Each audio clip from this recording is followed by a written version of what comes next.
السلام عليكم ورحمة الله وبركاته. الحمد لله رب العالمين، والصلاة والسلام على أشرف الأنبياء والمرسلين نبينا محمد وعلى آله وصحبه أجمعين ومن تبعهم بإحسان إلى يوم الدين. أما بعد، أعوذ بالله من الشيطان الرجيم. بسم الله الرحمن الرحيم. هل أتاك حديث موسى إذ ناداه ربه بالوادي المقدس طوى اذهب إلى فرعون إنه طغى فقل هل لك إلى أن تزكى وأهديك إلى ربك فتخشى فأراه الآية الكبرى فكذب وعصى ثم أدبر يسعى فحشر فنادى فقال أنا ربكم الأعلى فأخذه الله نكال الآخرة والأولى إن في ذلك لعبرة لمن يخشى. اللہ سبحانہ و تعالیٰ کی توفیق اور اللہ سبحانہ و تعالیٰ کا فضل اور کرم کہ رب جلیل نے ہمیں اپنی کتاب کو سیکھنے اور سکھانے کا موقع دیا. اللہ سبحانہ و تعالیٰ کا ہم بے پناہ شکر ادا کرتے ہیں جس رب نے ہمیں توفیق دی، اور اللہ سبحانہ و تعالیٰ سے ہم دعا کرتے ہیں کہ اللہ سبحانہ و تعالیٰ ہمارے دلوں کو اپنی اطاعت کی طرف پھیر دے، اور برائی سے اور معصیت اور نافرمانی سے اللہ سبحانہ وتعالی ہماری حفاظت فرمائے. سورۃ النازعات کا یہ تیسرا درس ہے. کچھ اہم باتیں جو آپ لوگ کو بتانی تھی سوال وغیرہ کے تعلق سے، تو پہلے میں وہ چیزیں آپ کو لکھوا دیتا ہوں انشاءاللہ، پھر آگے جو ہے آج جو ہم نے آیات پڑھی ہیں جتنا ممکن ہو سکا ہم ان کا ترجمہ اور تفسیر پڑھیں گے انشاءاللہ. پچھلی آیات کے اندر ہم پڑھے تھے یوم ترجف الراجفہ تتبعها الرادفہ. ٹھیک ہے، ایک تھا ترجف الراجفہ اور دوسرا تھا تتبعها الرادفہ، کہ جس دن کانپنے والی کانپے گی اس کے بعد ایک پیچھے آنے والی پیچھے آئے گی. ٹھیک ہے، تو یہاں پہ آپ لوگ ایک سوال لکھنا ہے کہ ترجف الراجفہ اور تتبعها الرادفہ سے کیا مراد ہے. ترجف الراجفہ اور تتبعها الرادفہ سے کیا مراد ہے؟ یعنی اللہ سبحانہ و تعالیٰ نے پہلے ترجف الراجفہ کہا، پھر تتبعها الرادفہ کہا، تو اس سے کیا مراد ہے؟ یہ سوال ہے.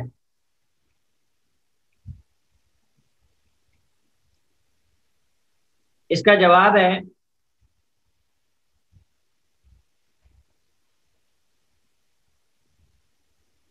جو اللہ سبحانہ تعالیٰ نے فرمایا کہ جس دن کانپنے والی کانپے گی، یعنی ترجف الراجفہ سے پہلے سور پھونکے جانے کے بعد کی حالت مراد ہے. ترجف الراجفہ سے پہلے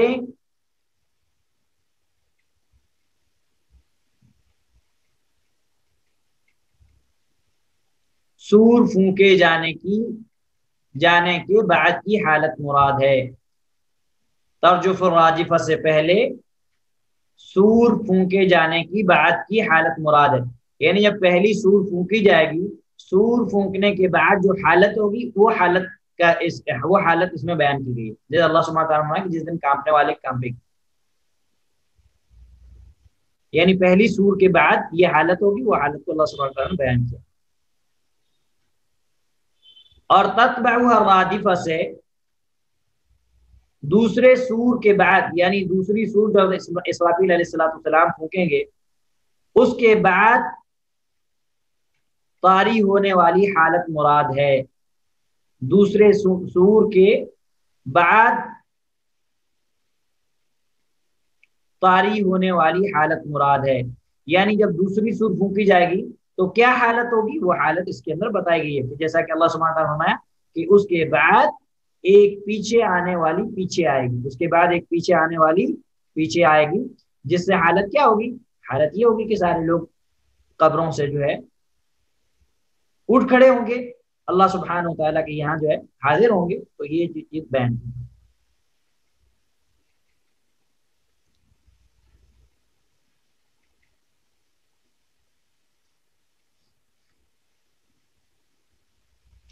اس کا مطلب یہ ہے کہ الراجفہ، الراجفہ سے پہلے، یعنی الراجفہ جو ہے، الراجفہ سے مراد جو پہلی دفعہ میں سور پھونکے جانے کے بعد، پھونکے جانے سے جو حالات پیدا ہوں گے، زلزلے کا برپا ہونا، جس سے ہر چیز فنا ہو جائے گی، ختم ہو جائے گی. اور الرادفہ سے مراد، الرادفہ سے مراد دوسرے نفخے سے برپا ہونے والا، ان دوسرے نفخے کے بعد برپا ہونے والا زلزلہ ہے، جس سے تمام لوگ زندہ ہو کر دوبارہ قبروں سے نکل کھڑے ہوں گے.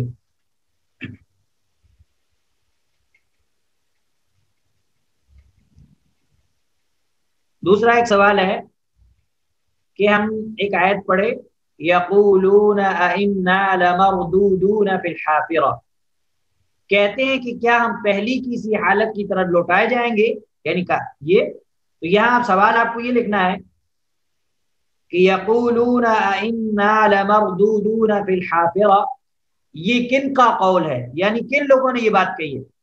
یقولون ائنا لمردودون فی الحافرہ، کیا ہم پہلی کی حالت کی طرف جو ہے لوٹائے جائیں گے، یہ بات کن لوگوں نے کہی.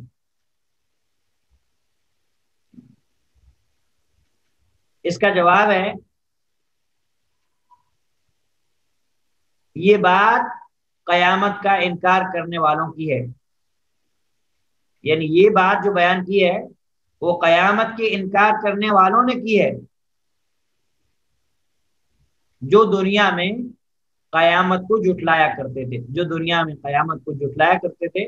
جیسے تفصیلات ہم پڑھے کہ کہا جو ہے کفار نے کہا کہ جب ہم بوسیدہ ہو جائیں گے، ہڈیاں سڑ گل جائیں گی، تو پھر کس طریقے سے جو ہے یہ یعنی پہلی کی حالت کی طرف جو ہے لوٹائے جائیں گے. پھر انہوں نے اور بھی آگے باتیں بھی کہی تھی.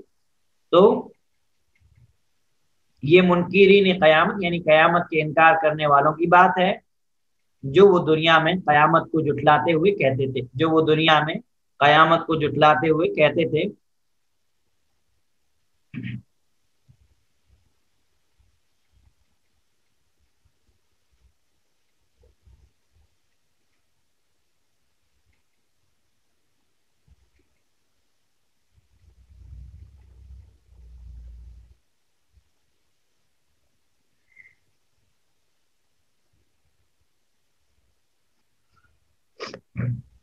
پھر اللہ سبحانہ وتعالی نے آگے کہا ہے کہ فَإِنَّمَا هِيَ زَجْرَةٌ وَاحِدَةٌ، آیت نمبر 13 میں، کہ وہ تو صرف ایک خوفناک ڈانٹ ہے.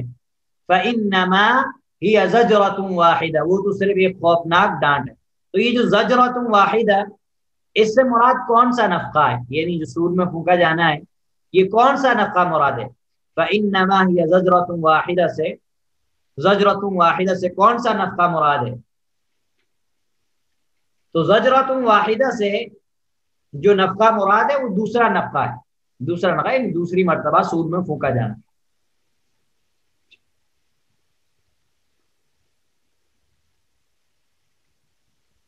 اللہ سبحانہ و تعالی نے قیامت کا انکار کرنے والوں کا رد کیا، اور فَإِنَّمَا هِيَ زَجْرَةٌ وَاحِدَةٌ، وہ تو صرف ایک خوفناک ڈانٹ ہے. تم قیامت کا کتنا بھی انکار کر لو، لیکن وہ آ کر ہی رہے گی، اور تمہیں دوبارہ زندہ کیا جائے گا، تمہارے اعمال کا تمہیں حساب دیا جائے گا، تم نے جو کیا ہے اس کا بدلہ، جزا اور سزا تمہیں ملے گی. یعنی اللہ سبحانہ و تعالی یہ جو ہے فَإِنَّمَا هِيَ زَجْرَةٌ وَاحِدَةٌ، یہ جو خوفناک ڈانٹ ہے. زجرۃ واحدہ سے مراد دوسرا نفخہ، دوسری مرتبہ سور پھونکنا، جس کے بعد لوگ کیا ہے، جس کے بعد لوگ اٹھ کھڑے ہوں گے اور اللہ سبحانہ و تعالیٰ کے یہاں ان کا حساب و کتاب ہوگا. اور اللہ سبحانہ و تعالیٰ گویا کہ یہ کہنا چاہتا ہے کہ تمہارا دوبارہ اٹھایا جانا تمہیں کتنا ہی ناممکن، کتنا ہی امپاسبل لگے، لیکن یہ اللہ سبحانہ و تعالیٰ کے لیے کوئی مشکل نہیں. اس کی طرف سے ایک ڈانٹ، اس کی طرف سے ایک ڈانٹ نا، سور میں پھونکا جانا، یعنی اس کی طرف سے ایک ڈانٹ، یعنی سور میں ایک پھونک پڑنے کی دیر ہے، سور میں آواز ہوگی تو اللہ سبحانہ و تعالیٰ نے جو ہے اس کو ڈانٹ کے طور پر استعمال کیا. اور وہ جیسے ہی سور میں پھونک پڑنے کی دیر ہے کہ لوگ سارے لوگ زندہ ہو کر قبروں سے نکل کھڑے ہوں گے۔ اور اللہ سبحانہ و تعالیٰ نے قرآن کریم کی دوسری اور آیات کے اندر اس کی وضاحت بھی کی ہے، جیسے اللہ سبحانہ وتعالیٰ نے سورۃ زمر آیت نمبر 68 اللہ سبحانہ وتعالیٰ نے ثم نفخ فیہ اخری فاذا هم قیام ينظرون، ثم نفخ فیہ اخری، پھر اس میں دوسری مرتبہ پھونکا جائے گا، فاذا هم قیام ينظرون، تو اس دوسری مرتبہ سور پھونکے جانے سے وہ لوگ کیا ہو جائیں، کھڑے ہو جائیں گے۔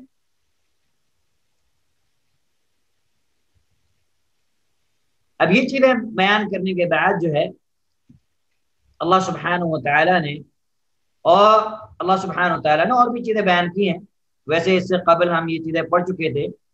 اللہ سبحانہ و تعالیٰ نے جو جتنا بھی یہ فرمایا کہ یوم ترجف الراجفہ تتبعها الرادفہ، ہم پڑھے کہ جس دن کانپنے والی کانپے گی، اس کے بعد پیچھے آنے والی پیچھے آئے گی۔ یہ اللہ سبحانہ و تعالیٰ نے حالت بیان کی ہے کہ دنیا کی جو آخری حالت ہوگی، دنیا کا جو اینڈ ہوگا، پہلی مرتبہ سور پھونکا جائے گا تو دنیا ختم ہو جائے گی، جیسا کہ ہم جانتے ہیں۔ اور پھر جب دوسری مرتبہ سور پھونکا جائے گا تو پھر آخرت کا مرحلہ شروع ہو جائے گا۔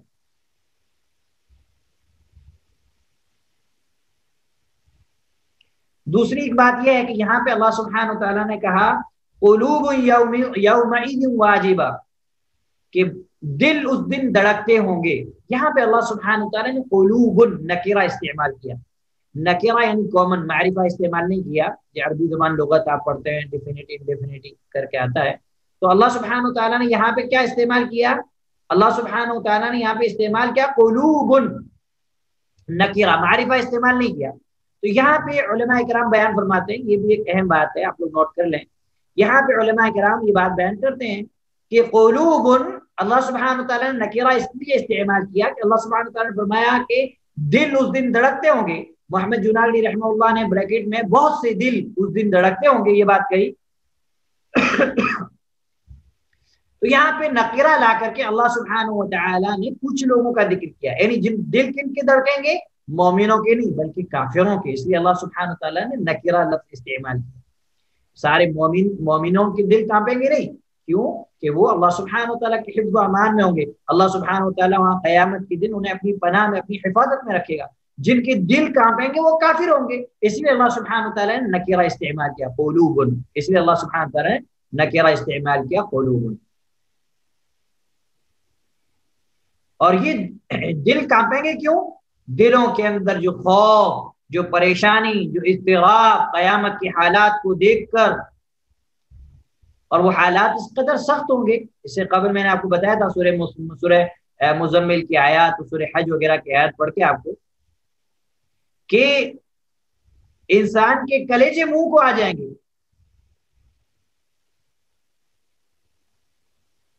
اور انسان کی یہ حالت ہوگی کہ انسان اس بات کی طاقت ہی نہیں رکھ سکتا کہ وہ کچھ وہاں کر سکے، سوائے حسرت اور افسوس اور ندامت کے۔ لیکن اس دن افسوس، حسرت، ندامت یہ کوئی فائدہ نہ دے گی۔ پھر اللہ سبحانہ تعالیٰ فرمایا کہ ابصارها خاشعہ، جن کی نگاہیں نیچی ہوں گی۔ یہاں اللہ سبحانہ تعالیٰ نے یہ بات فرمائی کہ یعنی جو دلوں کی اللہ سبحانہ تعالیٰ نے اوپر بات بیان کی کہ کچھ دل جو ہے بہت سے دل اس دن دھڑکتے ہوں گے، تو اللہ سبحانہ تعالیٰ پھر اس آیت میں یہ بات کہی کہ ان دلوں کی حالت یہ ہوگی کہ وہ جھکے ہوئے ہوں گے، ذلیل اور حقیر ہوں گے۔ اور یہ ان لوگوں کی نگاہیں ہوں گی، ٹھیک ہے، جن کی نگاہیں جو کہ وہ لوگ ہوں گے جنہوں نے اللہ کے ساتھ کفر کیا، جنہوں نے موت کے بعد دوبارہ اٹھائے جانے کا، حشر اور نشر کا انکار کیا۔ اس اللہ سبحانہ وتعالیٰ نے یہ باتیں جو ہے بیان کی ہیں بطور نصیحت اور عبرت، تاکہ ہم اس سے نصیحت حاصل کریں۔ اس کے بعد اللہ سبحانہ وتعالیٰ نے ایک اہم چیز جو ہے بیان کی ہے۔ اللہ سبحانہ وتعالیٰ فرماتا ہے هل اتاک حدیث موسیٰ، ہل کیا، اتاک اتا آئی پہنچی، کا آپ کو، حدیث خبر، موسیٰ کی، هل اتاک حدیث موسیٰ، کیا موسیٰ علیہ السلام کی خبر آپ کو ملی ہے، آپ کو پہنچی ہے؟ یہاں پہ اللہ سبحانہ و تعالیٰ نے جو ہے ایک عظیم چیز بیان کی ہے، جو انشاءاللہ تفسیر کے اندر میں آپ کو بیان بتاتا ہوں۔ علامہ کثیر رحمہ اللہ نے اس تعلق سے بڑی اہم بات کہی ہے۔ تو اللہ سبحانہ تعالیٰ نے ایک مطلب سوال کیا، استفہام، هل اتاک حدیث موسیٰ، کیا موسیٰ علیہ السلام کی خبر تمہیں پہنچی ہے؟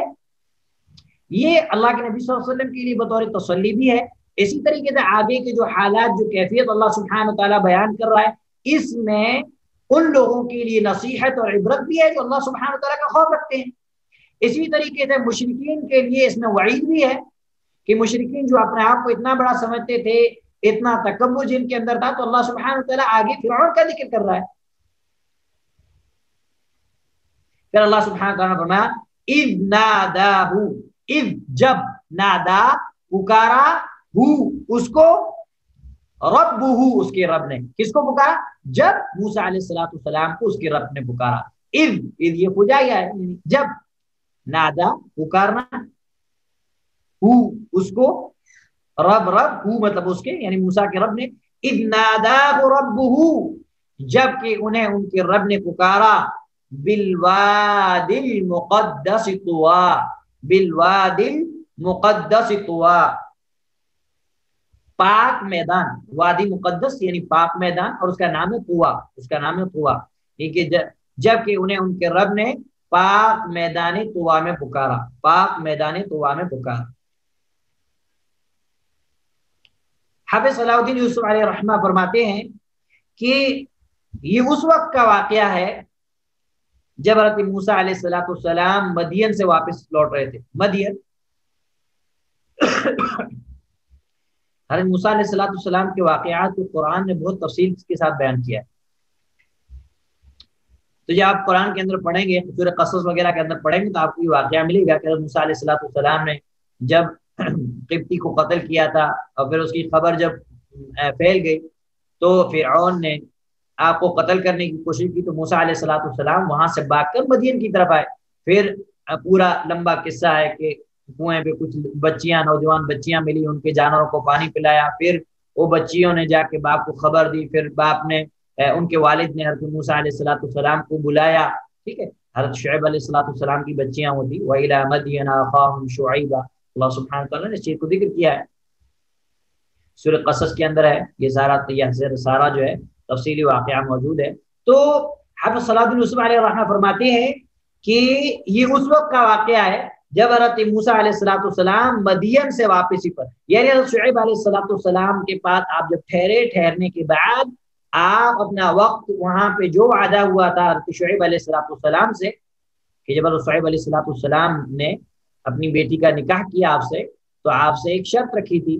سورہ قصص آپ پڑھیں گے تو آپ کو تفصیل ملے گی کہ آپ نے فرمایا کہ میرے پاس 8 سال تمہیں کیا کرنا ہے، میرے پاس رہنا ہے۔ فَإِنْ أَتْمَمْتَ عَشْرًا فَمِنْ عِنْدِكَ، اگر تم 10 سال پورے کرو تو یہ تمہاری طرف سے ہے، احسان ہوگا، معاہدہ ہوا تھا۔ جب موسیٰ علیہ السلام وہاں اپنی مدت پوری کرنے کے بعد جب مدین سے واپس لوٹ رہے تھے اور واپسی پر آگ کی تلاش میں آپ کوہ طور پر پہنچ گئے تھے، تو وہاں ایک درخت کی اوٹ سے اللہ تعالیٰ نے موسیٰ علیہ السلام سے کلام فرمایا۔ یہ حضرت موسیٰ علیہ السلام کی شان، آپ کی عزت اور آپ کی تکریم تھی کہ اللہ سبحانہ وتعالیٰ نے موسیٰ علیہ السلام سے کلام کیا، بات کی۔ اسی لیے موسیٰ علیہ السلام کے بارے اللہ سبحانہ وتعالیٰ نے وَكَلَّمَ اللَّهُ مُوسَىٰ تَكْلِيمًا، اس لیے موسیٰ کو موسیٰ کلیم اللہ کہا جاتا ہے۔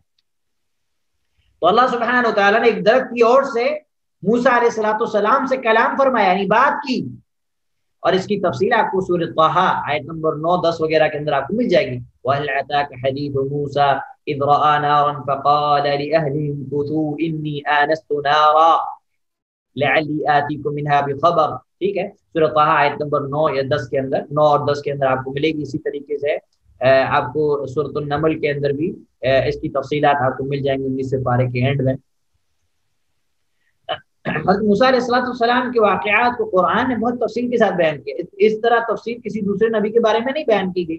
اور موسیٰ علیہ السلام کی زندگی میں بہت ساری عبرت ہے۔ تو طوا اس وادی، اس جگہ کا نام ہے، اس لیے اللہ سبحانہ تعالیٰ نے یہ فرمایا کہ میدان طوا میں پکارا، ٹھیک ہے۔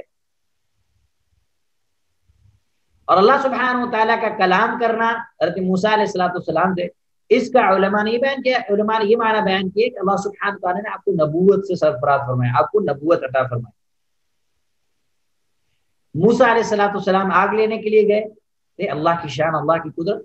اور بعض جو ہے آپ جب تفاسیر وغیرہ پڑھیں گے تو اس کے اندر ہے کہ غالباً علامہ کثیر رحمہ اللہ نے یہ بات بیان کی، انشاءاللہ ہم پڑھیں گے کہ حضرت موسیٰ علیہ السلام اپنے اہل و عیال کے ساتھ تھے، جب یہاں پہنچے تو سردی وغیرہ محسوس ہوئی، اور موسیٰ علیہ السلام نے دور آگ کی روشنی دیکھی تو اپنے اہل والوں سے کہا تم یہاں رکو، میں تمہارے لیے آگ لے کے آتا ہوں، آگ لے کے آتا ہوں۔ تو حضرت موسیٰ علیہ السلام آگ لینے گئے اور اللہ تعالیٰ نے آپ کو نبوت عطا کی۔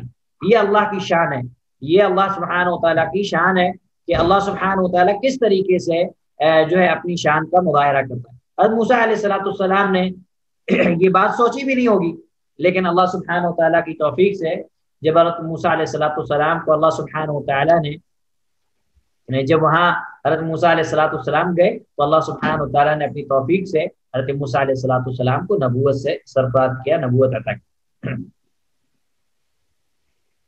اور اللہ سبحانہ و تعالیٰ نے وہاں پہ آپ کو جو نبوت عطا کی اس کے کچھ مقاصد تھے۔ آگے اللہ سبحانہ و تعالیٰ نے فرمایا اذهب، تو جا، فعل امر کا صیغہ ہے، ذهب کا یعنی ذهب سے پہلے امر، اذهب تو جا الى فرعون، فرعون کی طرف، انه طغى، بے شک اس نے، ان بے شک وہ اس نے، طغى سرکشی اختیار کر لی ہے۔ اذهب تو جا الى فرعون، فرعون کی طرف، انه طغى اس نے سرکشی اختیار کر لی۔ اللہ اکبر، اللہ سبحانہ و تعالیٰ کتنا رحیم ہے، اپنے بندوں کی رشد و ہدایت کے لیے اللہ سبحانہ و تعالیٰ نے رسول بھیجے۔ فرعون جیسے آدمی کے لیے اللہ سبحانہ و تعالیٰ نے موسیٰ علیہ السلام کو بھیجا، اور اللہ سبحانہ و تعالیٰ نے خصوصی طور پر کہا اذهب الى فرعون، تو جا فرعون کی طرف، تو جا فرعون کی طرف، انه طغى اس نے سرکشی اختیار کر لی، اس نے سرکشی اختیار کی۔ اب دیکھیں اللہ سبحانہ و تعالیٰ بندوں پر کتنا رحیم ہے کہ اللہ سبحانہ و تعالیٰ نے فرعون جیسے ظالم اور جابر بادشاہ کی طرف بھی اپنے نبی کو، اپنے قاصد کو بھیجا اور کہا جا کے اسے نصیحت کرو۔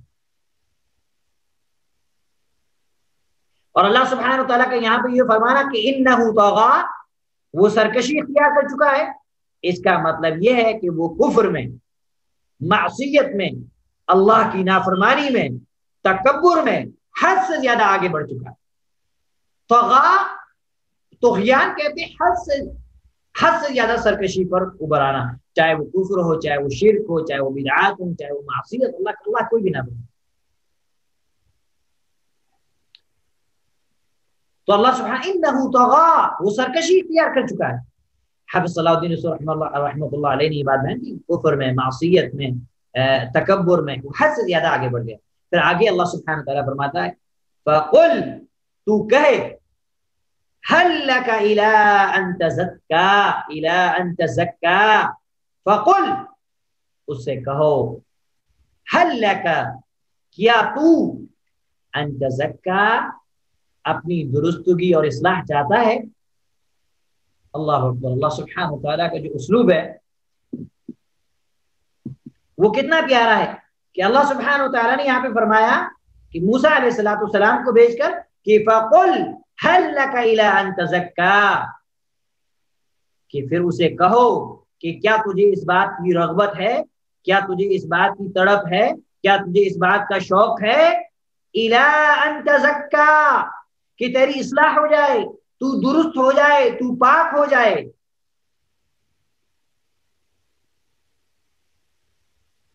یعنی کیا ایسا راستہ اور طریقہ تو اختیار کر، طریقہ تو پسند کرتا ہے جس سے تیری اصلاح ہو جائے، تو بہتر ہو جائے، اور وہ یہ ہے کہ تو مسلمان بن جا، مطیع و فرمانبردار بن جا، اللہ کا عبادت گزار بن جا، ظلم سے، کفر سے، معصیت سے، ساری چیزوں سے توبہ کر لے۔ یہ چیز حافظ صلاح الدین رحمۃ اللہ علیہ نے بیان کی۔ پھر آگے اللہ سبحانہ تعالیٰ نے فرمایا وَأَهْدِيَكَ إِلَىٰ رَبِّكَ فَتَخْشَىٰ. اللہ اکبر. قرآن کا جو اسلوب ہے، قرآن کا جو طریقہ ہے، وہ انتہائی بہترین، انتہائی نرمی، انتہائی جو ہے یعنی جس کے اندر انتہائی نرمی ہے. فرعون جیسے ظالم اور جابر بادشاہ کے بعد اللہ سبحانہ تعالیٰ فرعون کو بھیج رہا ہے، اور نصیحت کا انداز دیکھیے کتنا پیارا ہے. اور آپ سورۃ طٰہٰ کو پڑھیں گے تو سورۃ طٰہٰ کے اندر جب اللہ سبحانہ تعالیٰ نے ہارون اور موسیٰ علیہ السلام کو جب دونوں کو کہا تو اذهبا الى فرعون انه طغى، کہ تم دونوں جاؤ فرعون کے بعد وہ سرکشی اختیار کر چکا ہے، فقولا قولا لینا لعله يتذكر او يخشى. اللہ تعالیٰ نے فرمایا کہ تم دونوں جا کے ان سے نرمی سے بہترین طریقے سے بات کرو، شاید کہ وہ نصیحت حاصل کر لے اور اللہ سے ڈر جائے. اللہ اکبر. اللہ سبحانہ تعالیٰ کا جو طریقہ ہے، اسلوب ہے، وہ بہت پیارا ہے کہ اللہ سبحانہ تعالیٰ نے فرمایا لعلہ یتذکر او یخشی، یہ نرمی کے ساتھ انہیں نصیحت کی بات پہنچاؤ، ان تک اللہ کا پیغام پہنچاؤ، شاید کہ وہ ڈر جائے، وہ نصیحت حاصل کرے. یہاں پہ ایک اور عقیدے کی اہم بات ہے جو میں آپ کو بتانا ہے. سورۃ طٰہٰ کی جو آیت ہم نے پڑھی اور سورۃ نازعات کی آیات پڑھی، یہاں پہ ایک سوچنے والی بات یہ ہے، آج بہت سارے لوگوں کے اندر منہج کے اندر بگاڑ آ گیا، فساد آ گیا ہے. مسلم حکمرانوں کی برائی کرنا، ان کے اندر اصل کوئی مطلب بہت ساری اچھائیوں کو چھوڑ کر ان کی کوئی برائی ہے، اس برائی کو عام کرنا، اگرچہ وہ توحید والے ہیں. جیسا کہ آج کل سعودی عرب یا اس طریقے سے اور ممالک ہیں جو الحمدللہ توحید والے ہیں، ان کی برائی بیان کی جاتی ہے.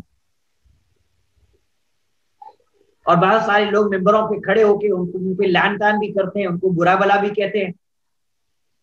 شیخ صالح الفوزان حفظہ اللہ کا میں ایک دن درس سن رہا تھا. آپ حفظہ اللہ نے سورۃ طٰہٰ کی آیت بیان کی اور کہا مسلمانوں کہ جو مسلمان بادشاہ، مسلمان حاکم ہے، اس کے خلاف بغاوت کرنا جائز نہیں. انہیں نصیحت بھی اگر کی جائے گی تو اللہ کے نبی صلی اللہ علیہ وسلم کی احادیث کی روشنی میں انہیں اکیلے میں نصیحت کی جائے گی. کھلے عام ممبروں پہ چڑھ کے ان کی برائی بیان نہیں کی جائے گی، کیونکہ اس میں نقصان ہے، اس میں خطرہ ہے. جو بیان کر رہا ہے اس کی جان جا سکتی ہے، یا اس کے بیان سے دوسرے لوگ جو ہے غصے میں آ کے بغاوت کریں گے تو ملک کا امن و امان خراب ہو سکتا ہے. بہت سارے فساد جو ہے پیدا ہو سکتا ہے. جیسا کہ ہمارے یہاں ممالک ہیں جیسے لیبیا، سیریا، عراق، ان میں آج حالات ایسے کیوں ہوئے؟ وہاں کچھ علماء نے پبلک کو جو امن و سکون کے ساتھ رہ رہے تھے، اپنے گھروں کے اندر اپنی عزتیں محفوظ کی، اپنی تجارتیں محفوظ کی، اپنے گھروں کے اندر ایک دم آرام سے رہ رہے تھے، اللہ کی عبادت کر رہے تھے.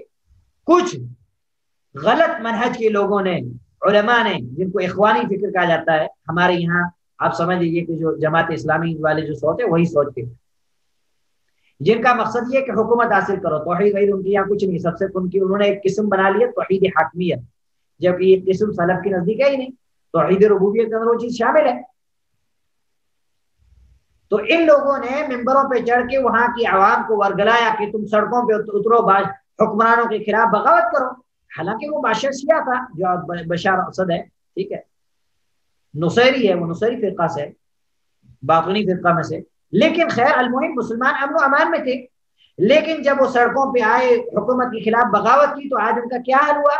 آج سیریا کے لوگوں کو آپ دیکھیں، کتنے بچے یتیم ہو گئے، کتنے گھر اجڑ گئے، کتنی بہنوں کی عزتیں تار تار ہوئی. آپ نے ویڈیو دیکھے ہوں گے. یہ سب غلط فکر کے، جو غلط منہج کے لوگ ہیں، غلط علماء منہج کے جو علماء ہیں، ان کو سننے کا نتیجہ ہے.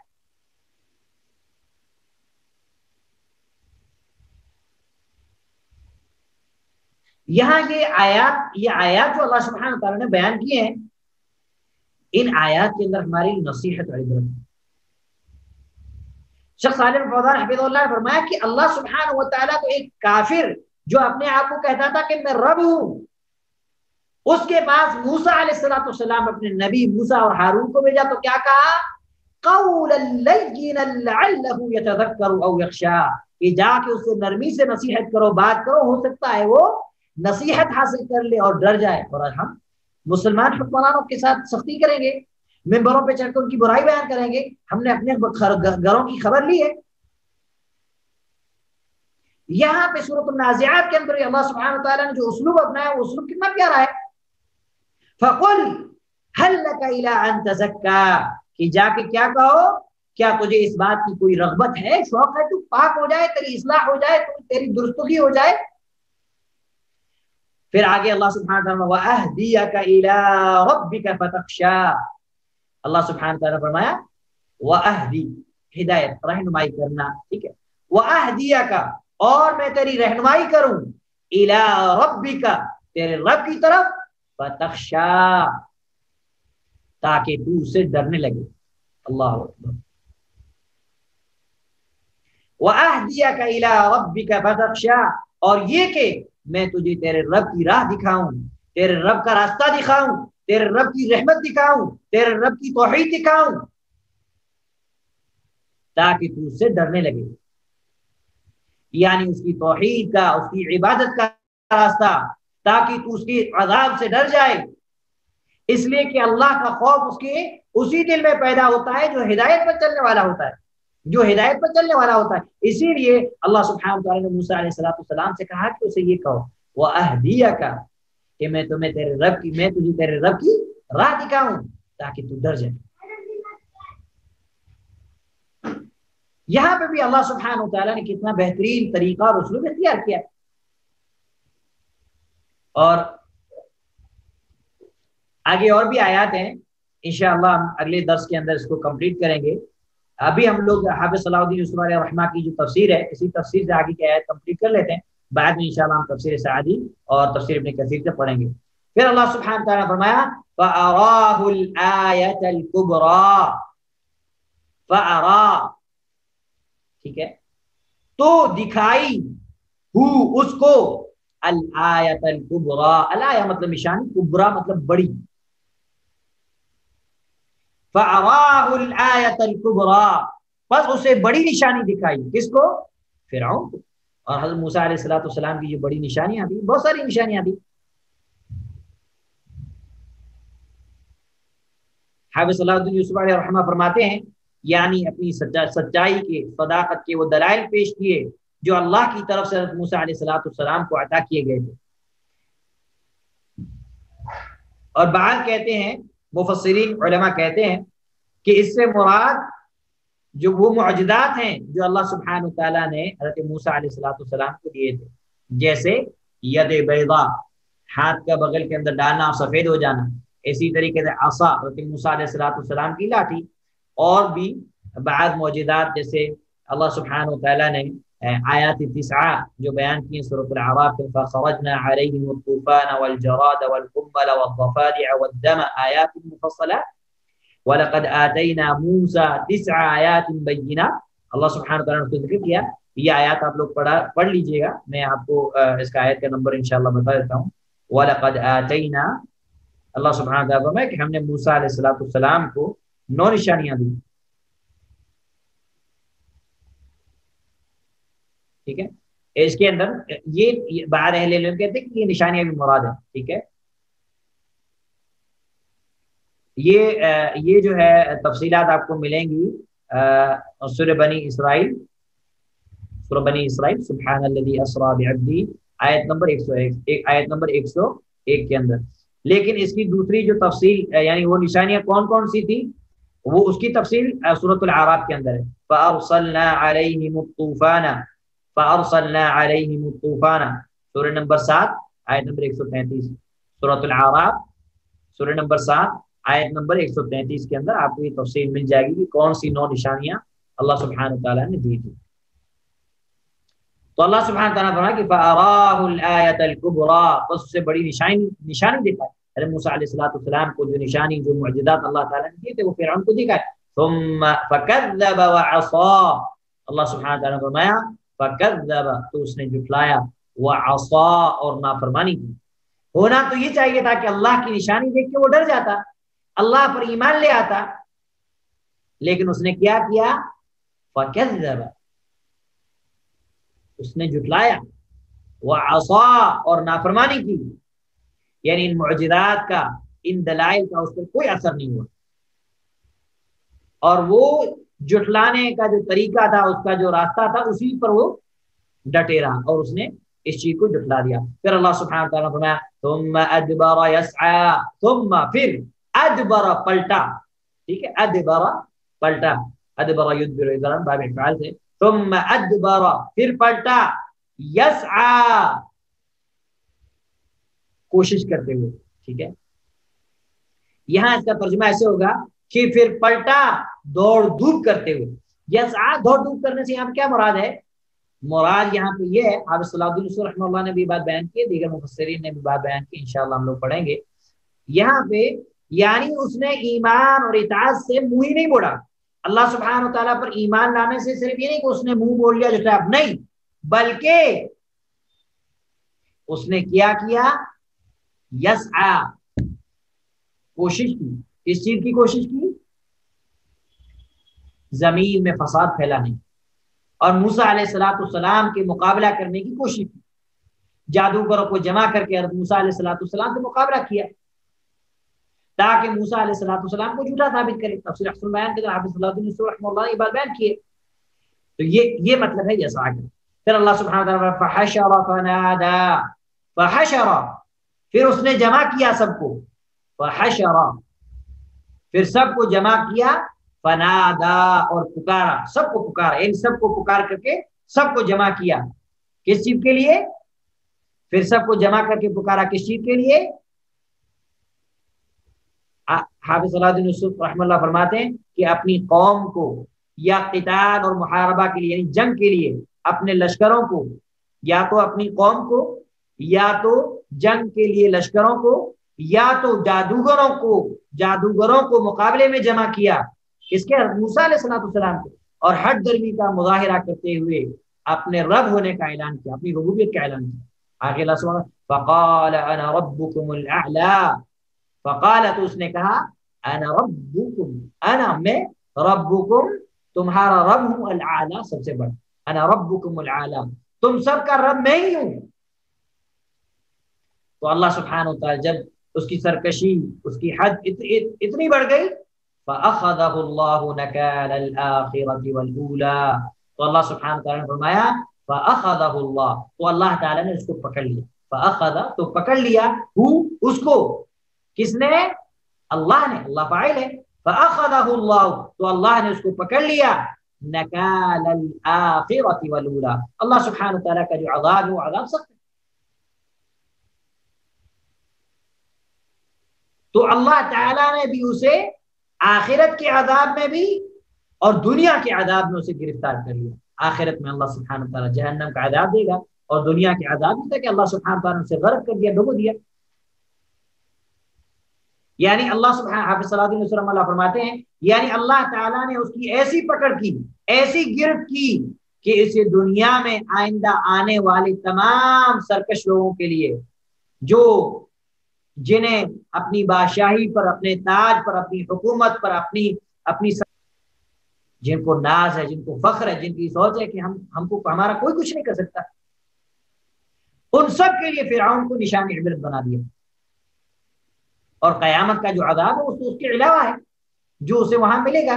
بلکہ اللہ سبحانہ وتعالیٰ سورہ مومن اگر آپ پڑھیں تو النار يعرضون عليها غدوا وعشيا، کہ صبح و شام فرعون، آل فرعون اور فرعون پر آگ پیش کی جائے. کس کے اندر؟ قبر کے اندر. اور اسی آیت سے علماء کرام نے استدلال کیا کہ قبر کا عذاب برحق ہے، قبر کا عذاب قرآن سے ثابت ہے. بعض منکرین حدیث ہے، حدیث کے انکار کرنے والوں نے کہا کہ ہم قبر کے عذاب پر ایمان نہیں لاتے. کہا کیوں؟ کہا کہ قرآن میں نہیں ہے. تو یہ آیت سے پتہ ہے قرآن کے اندر بھی عذاب و قبر کا ثبوت موجود ہے. اور کئی آیات ہیں اس تعلق سے جو پہلے میرے پاس پڑھ رہے تھے، تو ہم آخر تعلق سے تفصیلی باتیں پڑھے تھے، تو اس میں ہم اس تعلق سے تفصیلی تقریباً 13 یا 14 دلائل پڑھے تھے، جس کے اندر یہ باتیں ہیں کہ مطلب قرآن کریم سے بھی قبر کا عذاب ثابت ہے. تو اس میں سے ایک آیت یہ ہے، اس میں سے ایک آیت ہے. اب یہاں پہ ہمارے لیے ایک تسلی اور نصیحت یہ ہے کہ دنیا کا کوئی بادشاہ، دنیا کا کوئی بڑا سے بڑا جابر اور ظالم کتنا بھی بڑا ہو جائے،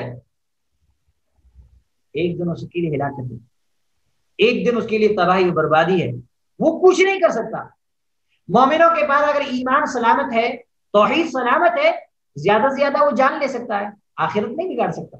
جب فرعون نے جادوگروں سے کہا قال آمنتم به قبل ان آذن لكم کہ تم ایمان لے آئے اس سے پہلے کہ میں تمہیں اجازت دیتا، اب تو میں تمہارے ہاتھ پاؤں مخالف سمتوں سے کاٹ ڈالوں گا، تمہیں سولی پہ چڑھا دوں گا۔ جادوگروں نے کیا کہا فَاقْضِ مَا أَنْتَ قَاضٍ إِنَّمَا تَقْضِي هَذِهِ الْحَيَاةَ الدُّنْيَا، تمہیں جو کرنا ہے وہ کر، تو ہماری دنیا کی زندگی ختم کر سکتا، آخرت نہیں ختم کر سکتا۔ اور سورہ طٰہٰ کے اندر تو اللہ سبحانہ وتعالیٰ نے اور ان کے بارے میں عمدہ بات بیان کی، انہوں نے کہا وَمَن يَأْتِهِ مُؤْمِنًا قَدْ عَمِلَ الصَّالِحَاتِ فَأُولَٰئِكَ لَهُمُ الدَّرَجَاتُ الْعُلَىٰ، اور جو شخص اپنے رب کے پاس مومن اور نیک بن کر جائے گا فَأُولَٰئِكَ لَهُمُ الدَّرَجَاتُ الْعُلَىٰ، اس کے لیے تو جنت میں اونچے سے اونچے درجے ہیں۔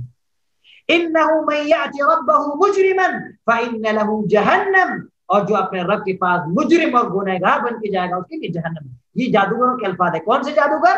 جو تھوڑی دیر پہلے موسیٰ علیہ السلام سے فرعون سے کہہ رہے تھے کہ ہم جیت گئے تو ہمیں کیا انعام ملے گا، لیکن جب ان کے دلوں کے اندر ایمان رچ گیا، بس گیا، اللہ کی توحید ان کے دماغ ان کے ذہن میں بیٹھ گئی، تو انہوں نے فرعون کے عذاب کی کوئی پرواہ نہیں کی اور کہا جو کرنا ہے وہ کر لے، تو ہماری دنیا کی زندگی ختم کر سکتا، ہماری آخرت نہیں چھین سکتا۔ مومن نڈر ہوتا ہے، مومن جری اور بہادر ہوتا ہے، حالات سے نہیں گھبراتا۔ مومن جس چیز سے گھبراتا ہے وہ ہے اس کو اپنی توحید کی فکر ہوتی ہے، اس سے یہ فکر ہوتی ہے کہ کہیں اللہ سبحانہ و تعالیٰ کا کوئی عذاب کسی وقت اس پر نازل نہ ہو جائے اور اس سے اس کی توحید چھین جائے۔ اسی لیے اللہ کے نبی صلی اللہ علیہ وسلم نے جو دعائیں سکھائی ہیں، اللہم انی اسألک حسن الخاتمہ، اے اللہ میں تجھ سے بہترین خاتمہ کی دعا کرتا ہوں۔ بہترین خاتمہ سلف صالحین دعا کیا کرتے تھے؟ آپ نے شاید بڑے بڑے علماء کی، بہت بڑے بڑے علماء جنہوں نے دین کا بہت بڑا کام کیا تھا، بہت بڑے عالم تھے، لیکن آخر میں وہ دین سے پھر گئے، مرتد ہو گئے۔ ایسے بہت سارے علماء ہیں، بہت سارے ایسے لوگ گزر چکے ہیں، کیا فائدہ ہوا علم کا؟ اسی لیے ہمیشہ اللہ سبحانہ و تعالیٰ سے دعا کرنی چاہیے کہ اللہ ہمیں توحید پر سنت پہ زندہ رکھو، اسی پہ موت دے۔ مومن دنیا کے اندر سب سے زیادہ جس چیز سے کوئی مومن کو جس چیز کا ڈر ہونا چاہیے وہ یہ ہے کہ اسے توحید، کہیں اسے توحید نہ چھین جائے۔ مومن کے پاس توحید سلامت ہے تو سب کچھ سلامت ہے۔ تو یہ اللہ سبحانہ و تعالیٰ کے کلام کی حلاوت ہے، اس کی مٹھاس ہے، اس کی چاشنی ہے۔ ہم جتنی گہرائی کے اندر جائیں گے اللہ سبحانہ و تعالیٰ کے قرآن کے اندر، قرآن کی آیات کے اندر ہمارے لیے عبرت ہے، ہمارے لیے نصیحت ہے، ہمارے لیے جو ہے تسلی ہے، بہت ساری چیزیں ہیں۔ اللہ سبحانہ و تعالیٰ آخر میں کہا ان فی ذلک لعبرۃ لمن یخشی، اسی آیت کا اللہ سبحانہ ان فی ذلک لعبرۃ لمن یخشی، کہ بے شک اس میں اس شخص کے لیے عبرت ہے جو ڈرے۔ ڈرنے والوں کے لیے اللہ کے عذاب میں، اللہ کی نشانیوں میں، اللہ کی آیات میں عبرت ہے۔ جو ڈرتے نہیں اللہ سبحانہ تعالیٰ سے ان کے لیے کچھ نہیں ہے۔ اسی لیے اللہ سبحانہ تعالیٰ کیا فرمایا انما یخشی اللہ من عبادہ العلماء، اللہ سبحانہ و تعالیٰ سے بندوں میں سب سے زیادہ وہ ڈرتے ہیں جو علم رکھتے ہیں، کیونکہ جس کے پاس اللہ سبحانہ و تعالیٰ کی ذات کے تعلق سے جتنا علم ہوگا وہ اتنا زیادہ اللہ سے ڈرے گا۔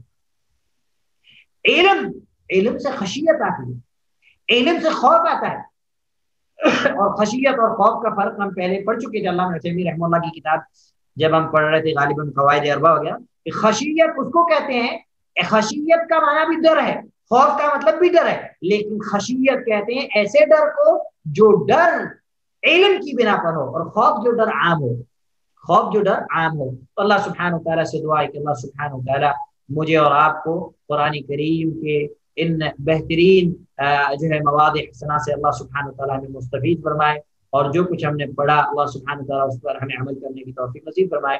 اور اس کی کچھ لغوی یعنی بحث میں نے آج نہیں بتائی، انشاءاللہ آگے کے درس میں بتاؤں گا، اور علامہ کثیر رحمہ اللہ کی تفسیر سے اور علامہ عبدالرحمن ناصر السعدی کی تفسیر سے انشاءاللہ بعد میں ہم ان آیات کی تفسیر کو انشاءاللہ مکمل کریں گے۔ اللہ سبحانہ وتعالیٰ سے دعا ہے کہ اللہ سبحانہ وتعالیٰ مجھے اور آپ کو توحید پہ سلامت رکھے، اور توحید پہ اللہ سبحانہ وتعالی ہمارا خاتمہ فرمائے۔ وصلی اللہ علیہ وسلم وبارک علی نبینا محمد وعلی آلہ وصحبہ اجمعین ومن تبعهم بإحسان إلى يوم الدين۔